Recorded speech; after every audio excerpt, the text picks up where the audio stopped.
আসসালামু আলাইকুম। SSC 26 batch বা এইচএসসি 28 ব্যাচ আর কয়েকদিন পরে রেজাল্টের ভয়ে ঘুম হচ্ছে না। এই ভিডিওটা যেই ব্যাচই দেখতেছো রেজাল্টের ভয়ে ঘুম হয় না, এবং পাস ফেল কততে, আমি আদৌ পাস করব কিনা, ফেল করব কিনা, আমার জিপিএ কত আসবে, এগুলো নিয়ে নানা জায়গায় আমি জিজ্ঞেস করে যাই যে ভাই এত পাইছি, আমার রেজাল্ট কি হইতে পারে। সো এরকম কোশ্চেন আর কোনো কমেন্টে করতে হবে না। এই ভিডিওটা যদি পুরাপুরি দেখতে পারো, আমি অনলাইনে সবচেয়ে ডিটেল একদম লিটারালি উদাহরণ দিয়ে একটা স্টুডেন্ট কত কত পাইতে পারে, কিভাবে তুমি তোমার রেজাল্টটা বাসায় বসে নিজে ক্যালকুলেট করে নিজের মাথাটাকে ঠান্ডা রাখবা, এবং রেজাল্ট যদি অ্যাকচুয়ালি খারাপও হয়ে যায় সেটাকে কিভাবে হ্যান্ডেল করবা, সব কিছু এই ভিডিওতে আমি একদম তোমাকে লাইভ ক্যালকুলেশন করে দেখাবো। ঠিক আছে? সো মনোযোগ সহকারে আমাকে কিছু সময় দিবা, 5 থেকে 10 মিনিট, তোমার পুরা প্রবলেমটা আমি সলভ করে দিচ্ছি। ঠিক আছে? সো চলো আমরা শুরু করি। সো আজকের ভিডিওটা টাইটেল কি, যে how to calculate your SSC GPA. Okay, তুমি তোমার জিপিএ কিভাবে বাসায় বসে ক্যালকুলেট করবা। প্রথমে আমরা একটা টপিক নিয়ে কথা বলি, চলো আমরা একটু পাস ফেল নিয়ে আলাপ করি। সো তুমি এখানে জিপিএ চার্ট দেখতে পাচ্ছ যে 80 থেকে 100 এ প্লাস বা 5 পয়েন্ট, 70 থেকে 90 এ, 60 থেকে 69 এ মাইনাস, 50 থেকে 59 বি, 40 থেকে 49 সি, 33 থেকে 39 ডি, 33-এর নিচে হইলো ভাইয়া ফেল। অর্থাৎ পাস করতে গেলে তোমাকে 33% মার্ক পাইতে হয়। এখন এই 33%-এর ক্ষেত্রে আবার ফেলাসি আছে। 33%-এর কাহিনীটা হলো ভাইয়া যে এটাতে আমাকে এমসিকিউতে সেপারেটলি পাস করার লাগে, সিকিউতে সেপারেটলি পাস করার লাগে। এমসিকিউ এন্ড সিকিউতে আলাদা আলাদা পাস, নট একসাথে পাস, একসাথে মার্ক করে না, একসাথে 33 না। এখন এখানে আরেকটা বড় ব্যাপার, যদি একটাতে ফেল করি আমরা, এমসিকিউ সিকিউ যে কোনো একটাতে, তাইলে আমার দুইটা মিলাই টোটাল আলটিমেটলি ফেল চলে আসবে। আবার আরও একটা ব্যাপার হলো, এই একটা ফেল হলো ওয়ান পেপারে যদি আমরা ফেল করি, সাপোজ তুমি বাংলার তো দুইটা পেপার মিলায়, সো সেকেন্ড পেপারে ফেল আসছে মানে টোটালটাই fail. So one paper fail equals to হলো বোথ ফেল। ওকে, ওয়ান এমসিকিউ সিকিউ বুঝলাম, ওয়ান পেপারের ব্যাপারটা বুঝলাম। ওকে, এখন আসো আমরা চলো একটু ক্যালকুলেট করি সাবজেক্ট ওয়াইজ যে আমাদের ফেইলের কাহিনীটা কি। তার আগে আরেকটা আসার কথা বলি, যাদের ফোর্থ সাবজেক্ট, ধরো উচ্চতর গণিত তোমার ফোর্থ সাবজেক্ট, জীববিজ্ঞান ফোর্থ সাবজেক্ট, বা কৃষি শিক্ষা ফোর্থ সাবজেক্ট, ফোর্থ সাবজেক্টে ফেল মানে কিছুই না। Fourth subject fail is nothing, এটা তোমার মূল রেজাল্টে কোনো প্রভাব ফেলবে না। তোমার ফোর্থ সাবজেক্টে ফেল হলেও তুমি যদি বাকিগুলোতে পাস করে থাকো তাহলে পাস আসবে। এবং এই যে তোমার আবশ্যিক 9টা আছে, এই 9টাতে ওয়ান সাবজেক্টে ফেল ইকুয়ালস টু হলো অল সাবজেক্টে ফেল। তোমার ফাইনাল রেজাল্ট আসবে টোটালি ফেল, যেটা হাইলি আনলাইকলি। এখন দেখো, বাংলা, ইংলিশ, সাধারণ গণিত, ইসলাম শিক্ষা, তথ্য যোগাযোগ পদ্ধতি, বাংলাদেশের বিশ্ব পরিচয়, পদার্থবিজ্ঞান, রসায়ন, এই জায়গায় তুমি হয় উচ্চতর গণিত মেইন সাবজেক্ট নিছো, না হয় জীববিজ্ঞান মেইন সাবজেক্ট নিছো। সো এই 9টা যে কোনো একটাতে যদি ফেল করো বাবা, তাইলে টোটাল ফেল আসবে। এখন চলো আমরা ইন্ডিভিজুয়ালি সাবজেক্ট ওয়াইজ একটু পাস ফেলের ব্যাপারটা জানা নেই। সাপোজ ধরো বাংলাতে আমার কি 30 মার্ক হলো এমসিকিউতে, সিকিউতে হলো 70 মার্ক।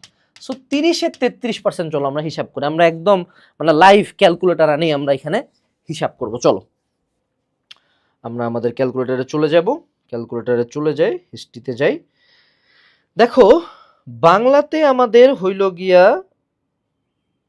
ক্লিয়ার দিয়ে দেই, সি, 30-এর মধ্যে 33 ডিভাইডেড বাই 100, অর্থাৎ আমাদের যদি এইখানে আমি 9.9 পেয়ে থাকি এমসিকিউতে, তাইলে আমার বাংলা এমসিকিউতে আমার পাস। 9.9, অনেক ক্ষেত্রে 9 পাইলেই বোর্ড চেষ্টা করে তোমাকে পাস করে দেওয়ানোর। এবং ধরো কারো 8 আসছে, মনে আশা রাখবা যে 1 মার্ক বিভিন্ন কোশ্চেন, বোর্ডের কোশ্চেনে ভুল টুল থাকে, বোনাস দিয়ে দেয়। 70-এর মধ্যে আমার 7টা সৃজনশীলের মধ্যে কত পাইতে লাগে, 70 into 30, sorry 70 into 33 divided by 100। এই যে দেখো আমার 23.1, 23.1 পাইলে আমার সিকিউতেও পাস হয়ে গেল বাংলাতে। মজার ব্যাপারটা দেখছো, এই বাংলা যা, ওই বিজিএসও তা, ওই ইসলামও তা, এক্স্যাক্ট সেম জিনিস। সো যদি তুমি দুইটা মিলাই তো আসলে হিসাব করি না, সেপারেটলি একটাতে যদি 23-এর উপরে পায়ে থাকার, ওটাতে যদি 9টার মতো এমসিকিউ পারে আসো, তোমার পাস হয়ে যায়। আমার মনে হয় এইটুকু সবাই পারছে। এখন চলো আমরা ইংলিশের ব্যাপারটা দেখি। ইংলিশের তো কোনো এমসিকিউ সিকিউ নাই, ওটাতে তুমি যদি 33+ পায়ে থাকো, first part and second part মিলায়, তাহলে কিন্তু তোমার পাস। সেকেন্ড পার্ট মিলায় না, দুইটাতে আলাদা আলাদা করে, মানে ফার্স্ট পার্টেও 33 পাইছো, সেকেন্ড পার্টেও 33 পাইছো, তাহলে তোমার কিন্তু পাস হয়ে গেল। এখন চলো আমরা ফিজিক্স, কেমিস্ট্রি, ম্যাথ, বায়োলজি, তারপর হলো হায়ার ম্যাথ, এগুলার ক্ষেত্রে একটু হিসাবটা করে ফেলি। এগুলার ক্ষেত্রে কি করা হয় বলো দেখি। এগুলার ক্ষেত্রে আমাদের সিকিউ হলো 50 মার্কের, এমসিকিউ হলো 25 মার্কের, আর 25 মার্কের প্র্যাকটিক্যাল। এখন প্র্যাকটিক্যাল নিয়ে একটা বাস্তবতা বলি। প্র্যাকটিক্যালের বাস্তবতা হলো বাবা, তুমি যদি প্র্যাকটিক্যাল অ্যাটেন্ড করে থাকো, মানে জাস্ট সত্য হলো attended, majority of the time তোমাকে 20 থেকে 25 দিবে। তো প্র্যাকটিক্যালের পাস নিয়ে ইনশাল্লাহ কোনো চিন্তা করতে হবে না। তুমি যদি সেন্টারে উপস্থিত হয়ে থাকো প্র্যাকটিক্যালের দিন, তোমার পাস ইনশাল্লাহ হয়ে গেছে। এই জায়গায় কি ইস্যু হবে, 50-এর মধ্যে চলো আমরা 50 ইন্টু 33, 50 ইন্টু 33 ডিভাইডেড বাই 100, 16.5 পাওয়ার লাগে। এমসিকিউতে 25-এর মধ্যে পাওয়ার লাগে হলো 25 ইন্টু 33 ডিভাইডেড বাই 100, 8.25। সো এইটাতে যদি আমরা 16 উপরে পায়ে থাকি এবং ওখানে মোটামুটি 8টা এমসিকিউ যদি রাইট করে আসি, আমার বোর্ড আমাকে majority of the time pass করায় দিবে। সো যদি আমার এই সিনারিওগুলো চিন্তা করি, তোমার জন্য যে ভয়টা তুমি পাচ্ছ যে তুমি ফেল করবা, 99% কেসে ইউ ওন্ট ফেল। সো এটা নিয়ে চিন্তাই করিও না, ইনশাল্লাহ চিন্তাই করিও না। আর যদি ফেল করো কোনো সমস্যা নেই, তোমাকে লাল সালাম, পরের বার পরীক্ষা দিবা। এখন আসো যে আমরা চলো একটু জিপিএ হিসাব করা শিখি। হ্যাঁ, জিপিএ ক্যালকুলেট করি। এই নিয়ে তোমরা প্রতিবার কমেন্ট সেকশনে যা কান্দাকাটি করো, ভাইয়া আমি এত পাবো অত পাবো। সো প্রথমে আগে একটু তাকায় দেখো যে জিপিএ এর কিন্তু এখানে রেঞ্জ দেওয়া আছে, অর্থাৎ you don't have to get যে আমার 80 পাচ্ছি বা 85 পাচ্ছি, এক্স্যাক্ট নাম্বার তো প্রেডিক্ট করা যায় না। হইতে পারে তুমি মিলায় পায়ে গেছো, সাপোজ তুমি 62 মিলাই আসছে, তোমার দুইটা মিলায় আমার 62-র মতো নাম্বার আসতে পারে। তুমি এখানে for the benefit of doubt +-3 ধরে নিবা। এই মোটামুটি মার্জিন অফ এররটা এরকমই থাকে, +-3 মার্ক, 5 মার্কও হইতে পারে, বাট আমরা 3 ধরে নিব। সো এই স্টুডেন্টটা আমরা সবসময় হায়ার লিমিটটা ধরবো। হায়ার লিমিট কি, যে হ্যাঁ আমার মনে হয় 65-র আশপাশের মার্ক আসবে যে কোনো সাবজেক্টে। সো 65টা কোন রেঞ্জে পড়তেছে, এ মাইনাস রেঞ্জে পাচ্ছে, অর্থাৎ আমার ওই সাবজেক্টটাতে 3.5 আসার সম্ভাবনা অনেক বেশি। কিন্তু এটা শুধুমাত্র মহান আল্লাহ তাআলা জানেন যে তোমার কি আসবে। সো তুমি এই 3.5 ধরেই ক্যালকুলেশনটা করবে, যাতে তোমার মনে অ্যাটলিস্ট একটা শান্তি থাকে। সো আমরা এখন একটা মোটামুটি মিড ক্যালিবার একটা স্টুডেন্ট, একটা ধরো মিডিয়াম ক্যালিবার একটা স্টুডেন্টের রেজাল্ট দেখবো, একদম লো ক্যালিবার একটা স্টুডেন্টের রেজাল্ট দেখবো, আর একটা টপ ক্যালিবার স্টুডেন্টের রেজাল্ট দেখবো। ঠিক আছে, যে 3 ক্ষেত্রে আসলে জিপিএটা কেমনে আমরা হিসাব করব। সো মিড ক্যালিবার স্টুডেন্ট অর্থাৎ একদম যেটা হলো মানে অডিয়েন্সের 70% এই দলে, লো ক্যালিবার হলো 10% এই ধরে, এই 10% এই দলে। তো ভাইয়া বাকি 10% কই, বাকি 10% আমার কাছে আছে। ঠিক আছে, বাকি 10% কি করছে জানো, বাকি 10% হলো আমাদের এই যে সুন্দর মতো যে একাডেমিকটা অ্যাডমিশন কোর্সে ভর্তি হয়ে গেছে। তোমার রেজাল্ট ভালো হোক বা খারাপ হোক বাবা, তোমাকে এইচএসসি লাইফে কামব্যাক দিতেই হবে, যেই বিভাগ থেকে হোক। 5000+ স্টুডেন্টস রেজাল্ট নিয়ে একবার ক্যালকুলেশন করে নিজের পড়াশোনা শুরু করছে। সো রেজাল্ট ভালো হোক বা খারাপ হোক, কামব্যাক দিতে হবে এইচএসসিতে। দুইটার একটাও majority of the time changeable না। সো যারা এখনো একাডেমিকটা অ্যাডমিশন করছে, এনরোল করে নাই, এনরোল করে ফেলবা। আর পুরা এইচএসসি লাইফে কিন্তু তোমাকে পড়াশোনা করতে হবে, গাইডলাইন লাগবে, ফ্রি ক্লাস লাগবে, অনলাইনের বেস্ট গাইডলাইন, বেস্ট ক্লাসেস তুমি পাবা আমাদের হালকেনস্টাইন এইচএসসি চ্যানেলে। এতদিন ছিল স্কুল চ্যানেলে, এই এইচএসসি চ্যানেলটাতে সুন্দর মতো এখানে ক্লিক করে সাবস্ক্রাইব দিয়ে দিবা। ঠিক আছে, সো আমরা চলে যাই আমাদের ভিডিওতে। সো মিড ক্যালিবার স্টুডেন্টটার নর্মাল রেজাল্ট কি হয়, বাংলাতে মেজরিটি অফ দ্য টাইম স্যারেরা A+ দিয়ে দেয়, ইংলিশে সবাই প্লাস মিস করে, এটা কোয়াইট কমন একটা সিনিয়র। এই ছেলেটা ম্যাথ মোটামুটি ভালো পারে, জেনারেল ম্যাথে প্লাস তুলছে, ইসলাম শিক্ষা এর প্লাস দিচ্ছে, তথ্য যোগাযোগ প্রযুক্তিতে প্লাস মিস যায় না, বাবি পথেও সাধারণত প্লাস চলে আসে, পদার্থবিজ্ঞানে এই স্টুডেন্টটা আমার এ পায়ে বসে আছে, কেমিস্ট্রিতে ও A+ পাইছে, ও থিওরিতে খুব ভালো আর কি, ও ম্যাথটা একটু কম পারে। তারপরে ওর মেইন সাবজেক্ট হলো জীববিজ্ঞান, এটাতেও A+ পায়ে বসে আছে। আর ওর হলো ফোর্থ সাবজেক্ট হলো গিয়া উচ্চতর গণিত, এটাতে মনে করো হ্যাঁ ম্যাথে একটু কম পারে, এ পাইছে। ঠিক আছে, এইটা হলো তার রেজাল্ট। সো এখন আমরা একটু তাহলে এগুলার সাথে আনুষঙ্গিক যে পয়েন্টগুলা সেগুলা লিখি। সো সাপোজ এখানে আমি কিন্তু ফোর্থ সাবজেক্ট এখনো কিছু লিখি নাই বাবা, হ্যাঁ ফোর্থ সাবজেক্ট এখানে আলাদা করে রাখছি কিন্তু। সো আনুষঙ্গিক পয়েন্ট এখানে A+ মানে 5 পয়েন্ট, এ মানে হলো 4 পয়েন্ট, A+ মানে 5 পয়েন্ট, এই 5, আবার 5, আবার 5, আবার 4, আবার 5, 5, এখানে হলো 4। আমরা এই ফোর্থ সাবজেক্ট বাদে বাকিগুলো একটু যোগ দিয়ে দেখি তো। 5 4 9, 5 14, আর 5 19, আর 5 24, আর 5 29, আর 4 33, আর 5 38, আর 5 43, এই ছোয়ালটা আমার পায়ে গেছে 43 পয়েন্ট। এখন নর্মালি নিয়ম কি 9টা আবশ্যিক সাবজেক্ট, তাহলে 43কে আমি 9 দিয়ে ভাগ দিই। চলো আমার দেখি স্টুডেন্টের কত পয়েন্ট আসছে। 43 ডিভাইডেড বাই 9 চলে আসছে হলো 4.77, কিন্তু এই স্টুডেন্টটা 4.7 পাবে না, এ 5ই পায়ে বসে থাকবে।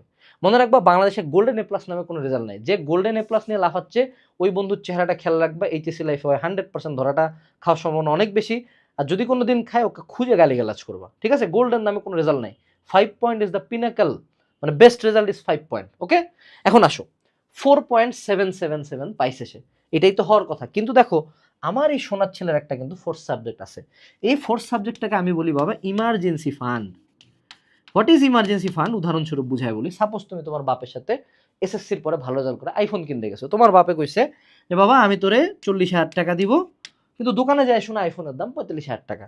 সো তোমার কাছে কিন্তু জমানো 10,000 টাকা ছিল। সো তুমি কি আব্বুকে 10,000 দিবা? না, তুমি বলবো যে ঠিক আছে আব্বু আমি 5,000 টাকা অ্যাড করে দিচ্ছি। সো ওই 5,000 টাকা অ্যাড করে তুমি তোমার সুন্দর মতো আইফোনটা কিনে ফেলছো। সো এই যে আমার ফোর্থ সাবজেক্টটা, এটা হলো আমার ইমার্জেন্সি ফান্ড। যখনই কোনো জায়গায় কমতি থাকবে ওই জায়গায় দৌড়ায় যায় অ্যাড হওয়ার চেষ্টা করবে। এখন এখানে একটা ব্যাপার আছে, ইমার্জেন্সি ফান্ডে সরকার যে কোনো সময় 2 পয়েন্ট কাইটা রাখবে, কাটবে যে কোনো পয়েন্টে। অর্থাৎ তুমি এই জায়গায় যে 2 এর উপরে, এই যে দেখো সি গ্রেডের উপরে যা পাবা ওইটুকু সে ব্যাকআপ দিতে পারবে। অর্থাৎ যদি তোমার ফোর্থ সাবজেক্টে তুমি 2 পয়েন্ট পেয়ে থাকো সাপোজ, তাহলে 2 কাটা দিয়ে তোমার ইমার্জেন্সি ফান্ডে কত টাকা আছে? 0 টাকা। ধরো তুমি 4 পাইছো, নর্মালি ফোর্থ সাবজেক্টে 4 থাকেই সবার প্রায়, তো তোমার ফান্ডে কত টাকা আছে? 2 টাকা। সো ও কি করবে, এই যে 43 পয়েন্ট হিসাব করার পরে ওই যে ইমার্জেন্সি ফান্ড থেকে আমার 2 আসে যুক্ত হবে। তো এখন কত হয়ে গেছে তার টোটাল পয়েন্ট? 45 divided by 9। দেখো 45 ডিভাইডেড বাই 9, এই যে চলে আসছে আমার স্টুডেন্টটা 5 পয়েন্ট পেয়ে গেল। ঠিক আছে? আরো ইজিলি চিন্তা করতে পারো যে ভাইয়া 4.777 আমার হাতে 2 টাকা আছে, সেই 2 টাকা আসে এখানে যুক্ত হয়ে যাবে। কিন্তু যুক্ত হয়ে তো 6.77 রেজাল্ট হইতে পারে না, max result is 5। So max 5 point এসে পাবে। এইভাবেও চিন্তা করতে পারো। চলো আমরা দ্বিতীয় হলো লো, একদম মানে খারাপ একটা স্টুডেন্টের কাছে চলে যাই। বাংলায় এ টানাটুনি এ প্লাস পাইছে, ইংলিশে সে এ পায়ে বসে আছে,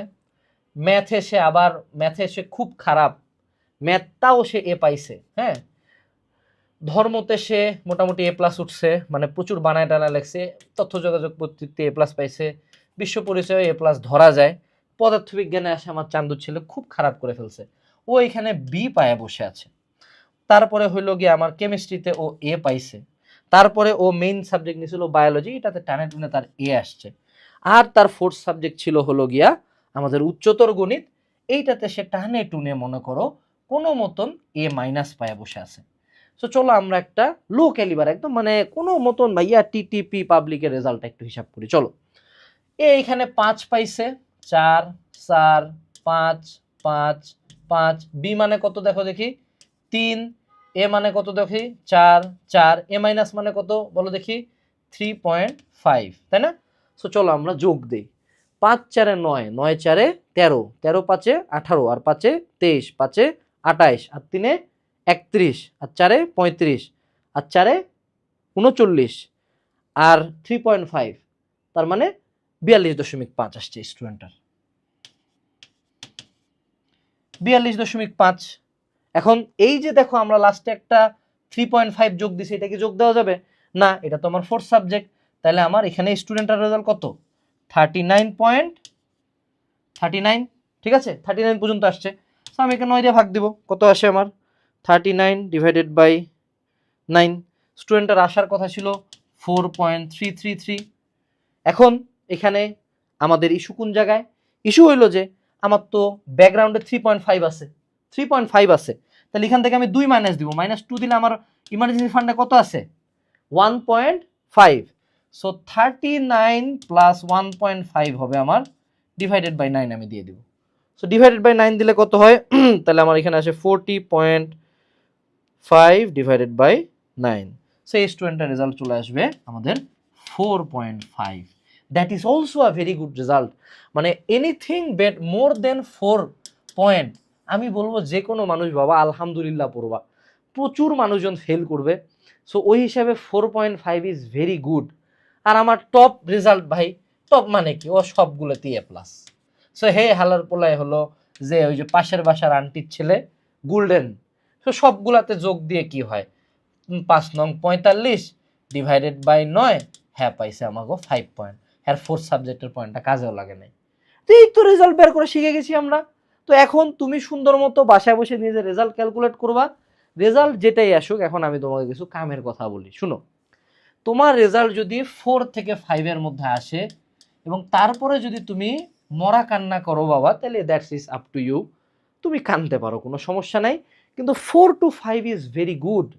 দ্বিতীয় যে ব্যাপারটা, যারা টোটাল নাম্বার নিয়ে কান্দাকাটি করতেছো, প্লিজ আল্লাহর দোহাই লাগে, unless you are going for a very top college, যদিও এইচএসসি লাইফে কলেজ ম্যাটারই করে না, ওই কেস বাদে খুদেই কান্দাকাটি করেও না। আর তোমার বন্ধুদের মধ্যে যে গোল্ডেন না পাওয়ার কারণে কান্দাকাটি করবে, তাকে খুঁজে সুন্দর মতো খুঁজে একটা এরকম করে দিবা, এই দুষ্টু, এরকম করে একটা মাইর দিবা, ঠিক আছে? কারণ গোল্ডেন বলতে কিছুই এক্সিস্ট করে না, গোল্ডেন কোনো কাগজে কলমে কোথাও লেখা থাকে না, ঠিক আছে? এই হলো আমাদের রেজাল্ট। এখন সামারিটা কি? সামারিটা হলো বাবা, তোমার রেজাল্ট যেটাই হোক না কেন, রেজাল্ট তুমি যাই পাও না কেন, তোমাকে এইচএসসির পড়া শুরু করতে হবে। তোমাকে এইচএসসির পড়া শুরু করতে হবে, কারণ অসংখ্য স্টুডেন্ট আছে যারা জিপিএ 5 পায়, এইচএসসিতে পাসও করতে পারবে না ইয়ার ফাইনালে। অসংখ্য স্টুডেন্ট আছে কোথাও চান্স পাবে না, আবার অসংখ্য স্টুডেন্ট আছে 4 পয়েন্ট 3 পয়েন্ট নিয়ে ঢাবি, বুয়েট, মেডিকেল, পাবলিক এগুলা ফাটাই দিয়ে আসবে। সো যারা এখনো এইচএসসির পড়া শুরু করতে চাও না, আমাদের একাডেমিকটা অ্যাডমিশন করছে, এভরি সিঙ্গেল আইটেম, অর্থাৎ তোমার বুক লিস্ট থেকে শুরু করে দাগানো বই, ডাউট সলভিং এআই থেকে শুরু করে একাডেমিক ক্লাস, রিভিশন ক্লাস, প্রত্যেকটা সাবজেক্টের exam, every single thing, even আমাদের অ্যাপের মধ্যে বসে তুমি ক্লাস ডাউনলোড করে ক্লাস করতে পারবা। এত সব কিছু অন্য কোনো প্ল্যাটফর্মে, এবং এগুলো সব কিছু তুমি পাচ্ছ একটা পেমেন্টে, কুপন দিলে আরও 40% ডিসকাউন্ট। সো তুমি যদি এই ভিডিও দেখার পর এখনো এনরোল না করে থাকো, তাহলে আসলে তুমি কোথায় পড়বা আমি জানি না। So best of luck to you, tata.